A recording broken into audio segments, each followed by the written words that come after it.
കേരളത്തിൽ കടുത്ത ഭരണവിരുദ്ധ വികാരം നിലനിൽക്കുന്നുണ്ട് എന്ന് ഇന്റലിജൻസ് റിപ്പോർട്ട് പുറത്തു പറയുകയാണ്. അതായത് ഇന്റലിജൻസ് മേധാവി ADGP പി വിജയൻ സർക്കാരിന് കൈമാറിയ ഏറ്റവും പുതിയ റിപ്പോർട്ടിലാണ് ഇടതുപക്ഷത്തിന് ഏറ്റവും കൂടുതൽ ആശങ്ക നൽകുന്ന കണക്കുകളുള്ളത്. സംസ്ഥാനത്ത് നിലവിൽ LDFന് 78 സീറ്റുകൾ മാത്രമേ ലഭിക്കാൻ സാധ്യതയുള്ളൂ എന്നാണ് സ്പെഷ്യൽ ബ്രാഞ്ച് വിലയിരുത്തൽ. കഴിഞ്ഞ തവണ വലിയ ഭൂരിപക്ഷത്തിൽ നിന്ന് സീറ്റുകൾ കുത്തനെ കുറയുന്നത് പാർട്ടി നേതൃത്വത്തെയും ഭരണ കേന്ദ്രങ്ങളെയും ഒരേപോലെ ഞെട്ടിച്ച ഒരു കാര്യമാണ്. കാരണം അന്ന് തദ്ദേശ തെരഞ്ഞെടുപ്പിൽ നമ്മൾ കണ്ടതാണ് UDFന്റെ വലിയൊരു ട്രെൻഡിങ് എന്ന് പറയുന്നത്.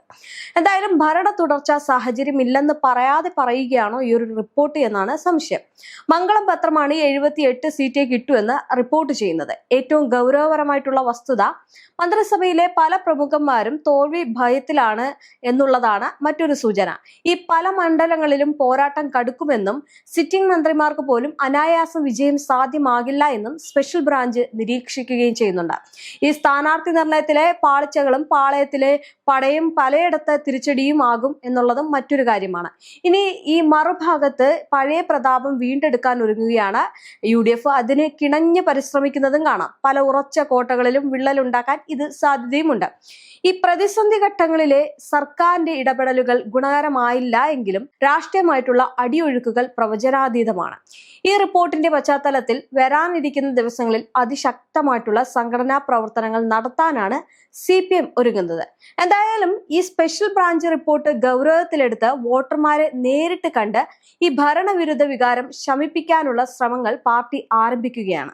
അതായത് വല്ലാത്തൊരു ഭയം എന്തായാലും CPMനുണ്ട് എന്നുള്ള കാര്യം നമുക്ക് ഈ ഒരു തെരഞ്ഞെടുപ്പ് അല്ലെങ്കിൽ ഈ തെരഞ്ഞെടുപ്പിന് മുമ്പുള്ള കാര്യങ്ങളിൽ നിന്ന് മനസ്സിലാക്കാവുന്നതാണ്. കാരണം CPMന്റെ ഒരു പൊതുപ്രവർത്തന പരിപാടികളിലും ആരും പങ്കെടുക്കുന്നില്ല. വലിയ രീതിയിലുള്ള പിന്തുണയൊന്നും ഇല്ലാത്ത കാര്യങ്ങൾ നമ്മൾ കണ്ടതാണ്.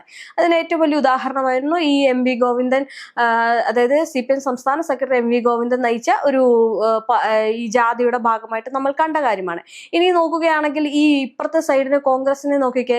പുതുയുഗയാത്രയിൽ എത്രത്തോളമാണ് ജനങ്ങൾ അവരെ സ്വീകരിക്കുന്നത് അല്ലെങ്കിൽ ജനപിന്തുണ നേടുന്നത് എന്നും നമ്മൾ അവരുടെ ഓരോ വീഡിയോയിൽ നിന്ന് സോഷ്യൽ മീഡിയ വഴി കണ്ടതാണ്. എന്തായാലും ക്രിയാത്മകമായിട്ടുള്ള ഇടപെടലുകൾ നടത്തിയില്ല എങ്കിൽ ഭരണം കൈവിട്ടു പോകുമെന്ന അവസ്ഥയുണ്ടാകുമെന്നാണ് മുഖ്യമന്ത്രിയും പാർട്ടി സെക്രട്ടറിയും തിരിച്ചറിയാൻ ഉള്ളത്. ഈ കേരള രാഷ്ട്രീയത്തിൽ ഹാട്രിക് വിജയം എന്ന ലക്ഷ്യത്തിലേക്കുള്ള യാത്രയിൽ ഇന്റലിജൻസ് റിപ്പോർട്ട് നൽകുന്ന ഈ അപായ സിഗ്നൽ ഇടതുപക്ഷത്തിന് വലിയൊരു വെല്ലുവിളി കൂടിയാണ്. ഈ പല മണ്ഡലങ്ങളിലും ത്രികോണ മത്സരം ശക്തമാകുന്നത് വോട്ടുകൾ ഭിന്നിപ്പിക്കാനും അത് അപ്രതീക്ഷിത ഫലങ്ങളിലേക്ക് നയിക്കാനും ഇത് ഇടയാകാൻ സാധ്യതയേറെയാണ്. പ്രത്യേകിച്ച് ഈ മധ്യ തിരുവിതാംകൂറിലും മലബാറിലും രൂപപ്പെട്ട പുതിയ രാഷ്ട്രീയ സമവാക്യങ്ങൾ ഇടതുമുന്നണിയുടെ ഉറക്കം കിടത്തുന്നുണ്ട്. ഇനി BJP പിടിക്കുന്ന വോട്ടുകൾ ആർക്ക് ഗുണകരമാകുമെന്നത് ഈ ഒരു തെരഞ്ഞെടുപ്പിൽ നിർണായകമാകും. എന്തായാലും ഇന്റലിജൻസ് നൽകുന്ന ഈ ഒരു പ്രാഥമിക വിവരങ്ങൾ ശരിവെക്കുന്ന തരത്തിലാണ് വോട്ടർമാരുടെ മനോഭാവമെങ്കിൽ മെയ് 4 പുറത്തു വരുന്ന ഫലം കേരള രാഷ്ട്രീയത്തിന്റെ ഗതി തന്നെ മാറ്റിയേക്കാം. അതൊരു ചരിത്രവും ആയേക്കാം.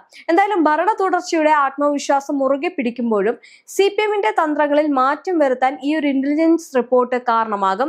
അഴിമതിക്കും സ്വജനപക്ഷപാതത്തിനുമെതിരെയുള്ള പ്രചാരണം പ്രതിപക്ഷം ശക്തമാക്കുമ്പോൾ അതിനെ എങ്ങനെ പ്രതിരോധിക്കാം എന്നതിലാണ് ഇനി ഇടതുപക്ഷത്തിന്റെ വിജയം എന്ന് പറയുന്നത്.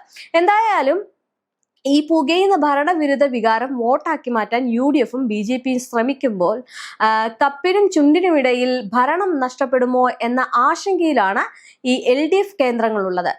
ഇതെല്ലാം നടക്കുമ്പോൾ CPM സംസ്ഥാന സെക്രട്ടറി MV ഗോവിന്ദൻ പ്രഖ്യാപിച്ച പട്ടികയിൽ 86 സീറ്റുകളാണ് പാർട്ടി മത്സരിക്കുന്നത്.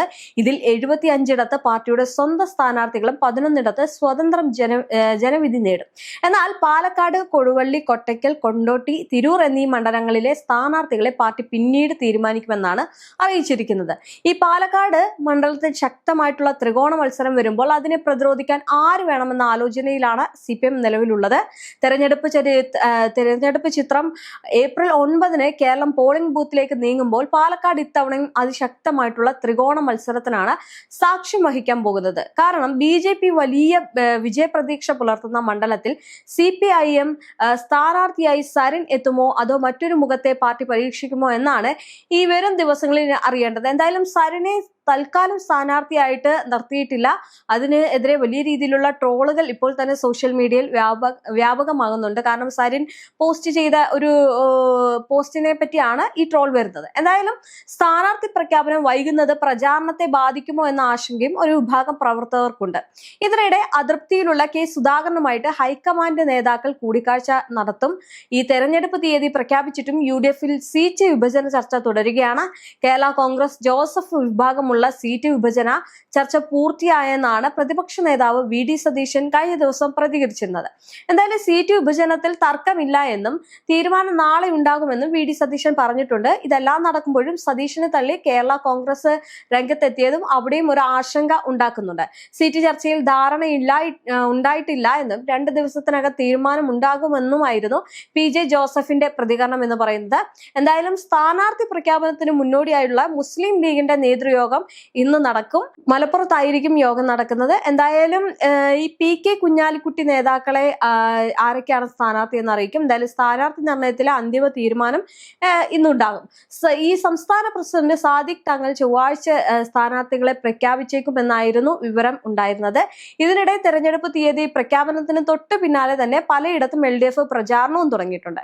എന്തായാലും മുഖ്യമന്ത്രിമാരും 9 മന്ത്രിമാരും ഭൂരിഭാഗം സിറ്റിംഗ് MLA-മാരും അടക്കം പ്രമുഖരുടെ വലിയ നിര തന്നെ മത്സര രംഗത്തുണ്ട്. പാലക്കാട് അടക്കം 5 മണ്ഡലങ്ങൾ CPM പൊതുവെ സ്വതന്ത്രർക്ക് വേണ്ടി ഒഴിച്ചിട്ടിരിക്കുകയാണ്. എന്തായാലും വലിയ രീതിയിലുള്ള ഒരു ആശങ്ക ഈ ഒരു റിപ്പോർട്ടിൽ നിന്ന് CPM-ന് ഉണ്ടാകുന്നു. അത് വേറൊന്നുമല്ല, നേരത്തെ പറഞ്ഞതുപോലെ തന്നെ ഈ UDF-ന്റെ വലിയൊരു ജനപിന്തുണ അല്ലെങ്കിൽ UDF-നുണ്ടായ വലിയൊരു മാറ്റമാണ്. UDF-നെ സംബന്ധിച്ചിടത്തോളം തദ്ദേശ തെരഞ്ഞെടുപ്പിൽ ഉണ്ടാക്കിയ ട്രെൻഡിങ് ഈ നിയമസഭാ തെരഞ്ഞെടുപ്പിലും നിലനിർത്താൻ കഴിയുമെന്നുള്ള ഉറച്ച വിശ്വാസത്തിലൂടെ മുന്നോട്ട് പോവുകയാണ്. അതാണ് CPM-നെ ഏറ്റവും കൂടുതൽ ആശങ്കയിലാക്കുന്നത്. കാരണം നമ്മൾ നേരത്തെ പറഞ്ഞതുപോലെ തന്നെ ഈ പൊതുയുഗ യാത്ര മുതൽ നമ്മൾ കണ്ടതാണ് എത്രത്തോളമാണ് കോൺഗ്രസിനൊപ്പം ജനങ്ങളുള്ളത്, അല്ലെങ്കിൽ ജനങ്ങളുടെ പിന്തുണ എത്രത്തോളം ഉണ്ട് എന്നുള്ളത്.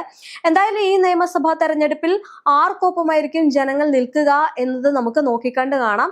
എന്തായാലും ഇത്തരം റിപ്പോർട്ടുകൾ CPM-നെ സംബന്ധിച്ചിടത്തോളം ചെറിയൊരു ആശങ്ക നിറയ്ക്കുന്നുണ്ട്. എന്നിരുന്നാലും ഈ പറയുന്നത് പോലുള്ള പലയിടത്തും ഉണ്ടായിട്ടുള്ള പ്രശ്നങ്ങൾ പരിഹരിച്ച് വലിയ രീതിയിൽ മുന്നോട്ട് പോയി എല്ലാവരും ഒരുമിച്ച് നിന്ന് നല്ലൊരു നീക്കത്തിലേക്ക് നയിക്കാനും അല്ലെങ്കിൽ നീക്കത്തിലേക്ക് പോകാനും ശ്രമിക്കുന്നുണ്ട് CPM.